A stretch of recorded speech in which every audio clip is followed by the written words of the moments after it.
There I am. Hello, beautiful people, and welcome back to another episode of the Space Stories Read Aloud series. I am back. I'm sorry I had to go away for a little while to take care of some things, and I couldn't really record or stream for you guys while I was gone, but luckily, my good pal Megan stepped in, and she was a guest speaker for last week, so she could finally read to you the Hidden Figures story. I'm really sorry that I couldn't read it for you and, do our normal thing, but I am back, and we're back, and life is great, and I hope you're having a wonderful day today.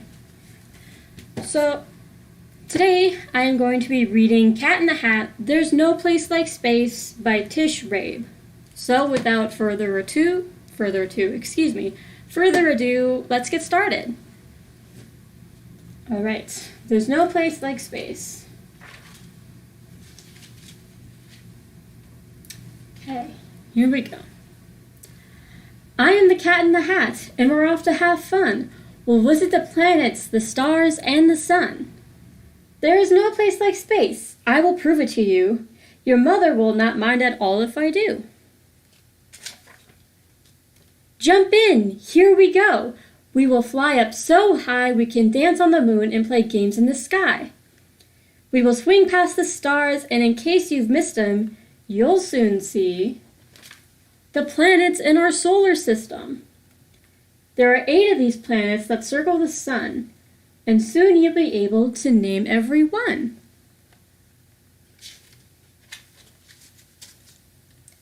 Mercury's close to the sun's burning light. It is hot in the daytime, but freezing at night. On Venus, the weather is always the same. Hot, dry, and windy, with no chance of rain. Can you guess the next planet? Well, here's a clue. It is my home and home to Thing 1 and Thing 2. You have been living on it each day since your birth. It is third planet. It is third from the sun. It is our planet, Earth. It spins all the time, round and round like a top. It turns once every day, and it will never stop. This question had Thing 1 and Thing 2 in a tizzy. If the Earth's always spinning, why don't we feel dizzy? We don't feel the Earth as it spins on its way, 'cause we're spinning right with it right now, every day. Next, here is Mars. It's the color of rust. We sneeze here because it is covered with dust. Travel to Jupiter and you will find it is bigger than all other planets combined. Saturn has rings. It's so light. Who would think? It could float in an ocean and not even sink. A planet can have satellites that surround it. Uranus has lots of these objects around it. There are colors in space. I will show some to you. Neptune, planet 8, is a beautiful blue. We have seen all the planets. Now here is a trick to remember their names and remember them quick. Say, Mallory, Mercury, Valerie, Venus, Emily, Earth, Mickles, Mars, Just, Jupiter, Saved, Saturn, Up, Uranus, 999 Neptune, Nickels. The first letter of each of these words is the same as the first letter in each of the planets you name. Now here is a game you can play in the skies. Connect all the stars you can see with your eyes. It's star dot to dot. Use your imaginations and you'll see big pictures we call constellations.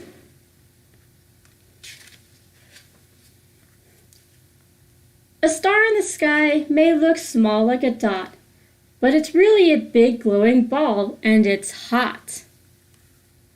And there's one star by far that's our favorite one. We can't live without it. The star is called the sun.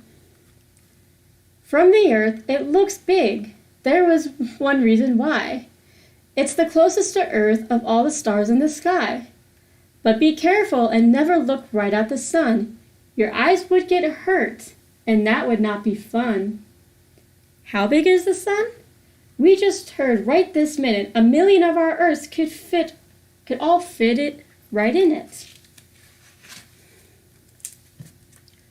Oh, look at the time. We must go very soon. But first we must take a quick look at the moon. The moon does not shine in the sky in the night, but like a big mirror reflects the sun's light. Astronauts flew to the moon to explore a place no one had ever been to before. They walked to the moon, then drove all over in a special moon car called a lunar rover. An astronomer studies what's up in the sky. Thing too wants to be one. In fact, so do I. The universe is a mysterious place. We are only just learning what happens in space. So I brought you a present to look in the sky. Just put this telescope up to your eye. Oh dear, I must go fly back up to the stars and make things 1 and 2 out to dinner on Mars.